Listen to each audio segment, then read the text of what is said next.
결론적으로 중요한 건 암의 위치가 가장 중요하다고 볼 수 있겠습니다. 위도 좀 보존하고 기능도 보존하는 술식이 발전하면서 재발 전이가 발견되지 않으면 이제 위암은 완치됐다고 판단을 하고 있습니다.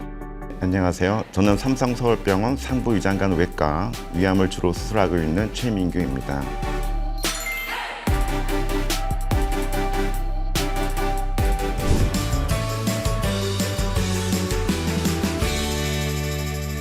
전통적으로는 위 원위부 3분의 2 절제하는 수술하고 위 전절제 이렇게 두 가지가 있어 왔는데요. 최근에 이제 조기암이 많아져서 조기암이 이제 위 상부에 있는데 위를 다 전절제하는 건 좀 너무 아깝지 않습니까? 그래서 상부만 좀 절제해보자. 근위부 절제술 이렇게 해서 이게 많이 시도되고 있고 또 유문이라는 구조물이 있는데 위와 십이장 사이에 있는 문과 같은 역할을 하는 구조물입니다. 그래서 음식물이 다 소화될 때까지는 닫혀 있다가 소화가 되면 열어서 십이장으로 배출해주고 십이장에 있는 그런 췌장액 또 담즙액 같은 게 이제 위로 역류되는 것을 막아주는 그런 역할을 하는 구조물이 되겠는데 그 구조물을 보통 수술하면서 같이 자르게 됩니다.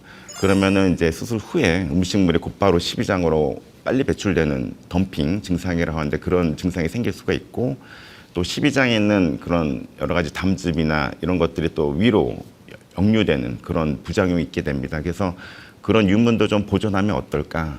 그래서 유문 보존 술식이 요새 최근에 또 시도가 종종 되고 있습니다.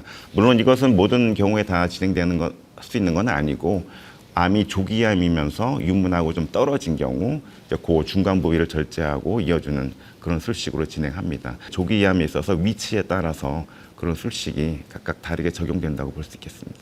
절제 범위에서 가장 중요한 건 암의 위치라고 할 수 있겠는데요. 암이 이제 하부 쪽에 있을 경우에는 이제 원위부 절제술을 시행하게 되고 암이 좀 위치가 높은 경우, 그래서 할 수 없이 또 위 상부를 또 잘라야 될 경우에는 위 전 절제술을 이제 시행해 왔습니다.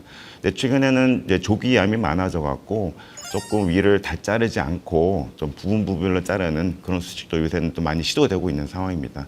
사실은 꼭 그렇지는 않습니다. 하부에 위치하는 암인 경우에 조그맣더라도 또 크더라도 그게 3분의 2 절제 안에 들어온다면은 위 절제 범위는 똑같은 원위부 3분의 2 절제로 끝날 수가 있습니다. 그렇지만 위치가 조금 위쪽으로 가서 하는 경우에는 위 전절제가 되겠는데 암이 커서 상부까지 침범한 경우에는 위 전절제를 하기 때문에 절제 범위가 더 많아질 수는 있습니다. 그렇지만 가장 중요한 거는 역시 크기보다는 위치가 더 중요하다고 볼 수 있겠습니다. 전통적으로는 복부를 절개해서 크게 절개해서 수술하는 식으로 해왔는데 최근에는 이제 투관침을 껴서 구멍을 뚫고 수술한다고 하죠. 그래서 카메라 같은 복강경을 놓고 비춰주는 그 영상을 모니터로 보면서 하는 수술을 합니다. 이렇게 하게 되면 이제 복부 절개가 상당히 줄어들기 때문에 환자는 이제 통증을 덜 느끼고 그래서 수술 후 회복이 좀 빠르고 또 절개 부위가 작으니까 미용상으로도 좀 효과가 좋은 최소 침수 수술이라고 합니다. 그래서 복강경 로봇 이렇게 해서 최소 침수 수술은 보편적으로 많이 시행되고 있는 상황입니다. 위암에서 림프절은 이제 가장 먼저 암 세포가 전이되는 경로라고 생각하시면 될 것 같습니다. 전이가 많아질수록 당연히 이제 병기도 높아지게 되고 이제 예후도 나빠지게 되는 거고 이제 추가 치료가 필요하게 됩니다. 림프절은 정상 상태에서 이제 면역을 담당하는 구조물이긴 하지만 위암에 있어서는 위암이 이제 퍼져나가는 전이 통로나는 거에서 굉장히 중요하고 수술할 때 위암뿐만 아니라 주변에 있는 림프절도 같이 절제해 주는 게 되게 중요하겠습니다.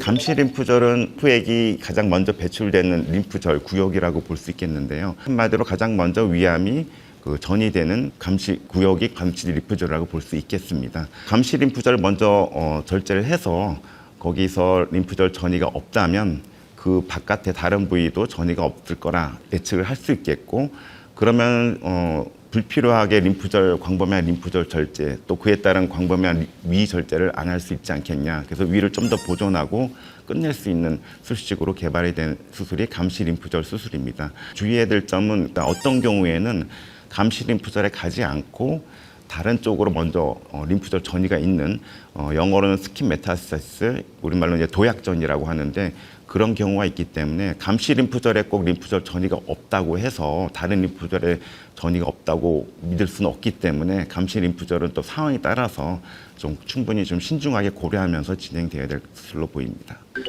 물론 고령 환자들도 수술을 다 하게 됩니다. 예전에는 뭐 70세, 80세 분들은 이미 다 나는 살 만큼 살았다. 그래서 위암 수술을 되게 꺼려하는 분들이 많았는데 최근에는 이제 한마디로 100세 시대라고 하지 않습니까? 그래서 뭐 80세 또 심지어는 90세 된 환자분들도 수술을 받고 합니다.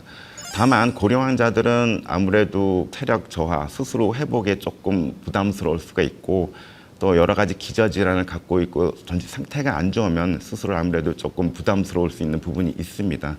초고령 환자분들, 뭐 90대 환자분들 같은 경우에는 과연 기대 수명이 얼마 남았나도 고려하지 않을 수가 없는데요.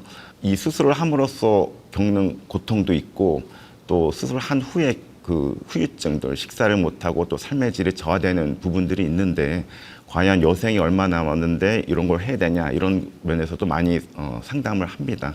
고령이라는 숫자 자체가 뭐 수술을 못하는 이유는 되지는 않습니다. 그렇지만 그 고령 환자들이 각각의 개인별로 갖고 있는 상태, 특성, 또 개인의 또 의지, 가치관 등이 중요하다고 보고요. 그런 점들을 고려해서 환자 보호자들과 충분히 상담한 후에 수술을 진행하는 것을 결정하고 있습니다.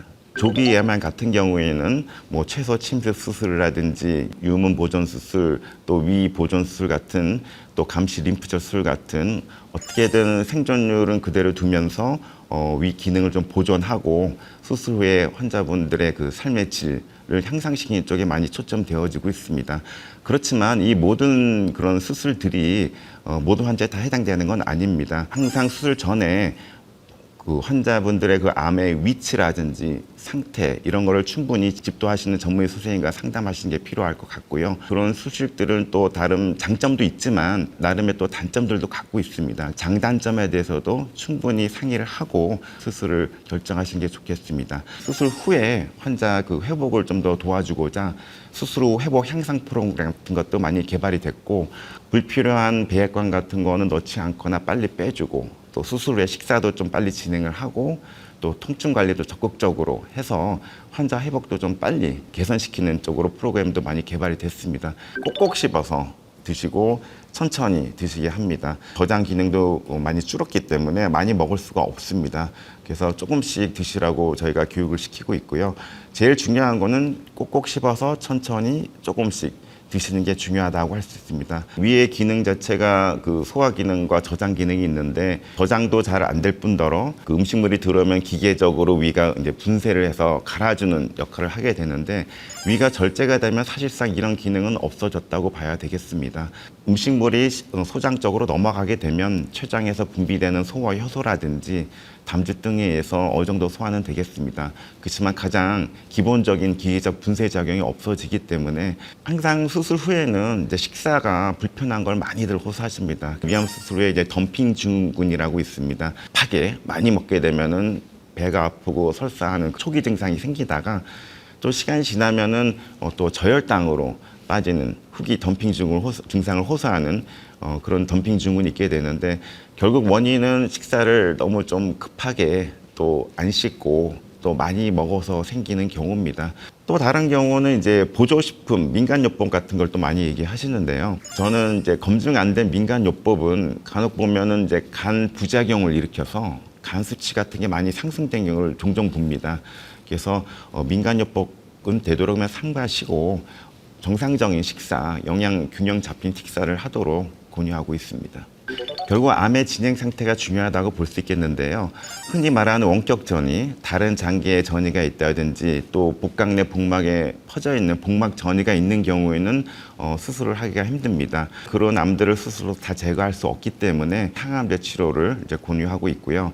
진행 위암 같은 경우에도 요새는 항암 치료가 많이 발전이 돼서 기존의 항암제가 아닌 또 표적 치료제라든지 면역 치료제 같은 신약들이 많이 개발됐습니다. 그래서 위암 치료 그 생존율을 많이 향상시키고 있습니다.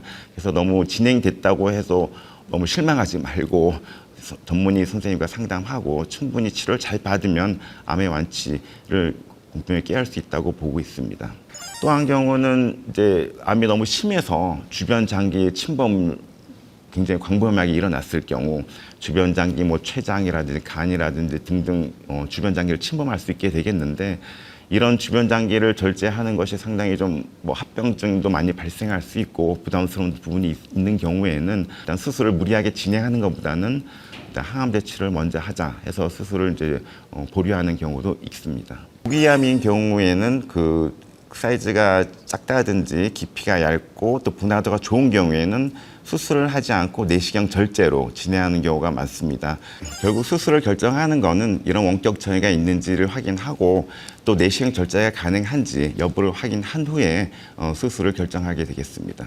네, 위암은 완치 기준을 보통 5년 생존율로 보고 있습니다. 재발 전이란 거는 결국은 그 초기에 있던 암이 수술하고 항암 치료를 받았지만 결국 다 안 없어지고 살아남은 생존한 암세포들이 자라서 이제 재발을 하게 되는 경우인데 보통 3년 이내 제일 많이 하고 5년까지 봐도 이런 재발이 없다면은 그 초기의 암이 다 완벽하게 치료가 됐다 이렇게 보기 때문에 5년 지나면은 완치라고 판단을 하게 됩니다. 건강검진 중요성을 얘기하고 싶습니다.